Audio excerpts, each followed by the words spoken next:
আসসালামু আলাইকুম। আমি একটি আজকে গুরুত্বপূর্ণ কথা বলবো, যে কথাটি শুনলে অনেকের খারাপ লাগতে পারে, তবু আমি বলতেছি।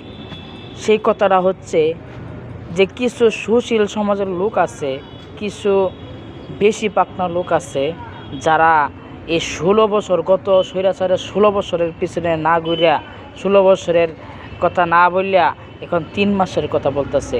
এই অন্তর্বর্তী সরকারের ৩ মাসের কি ভুল তারা এগুলা নিয়ে চুলচিরা বিশ্লেষণ করতেছে।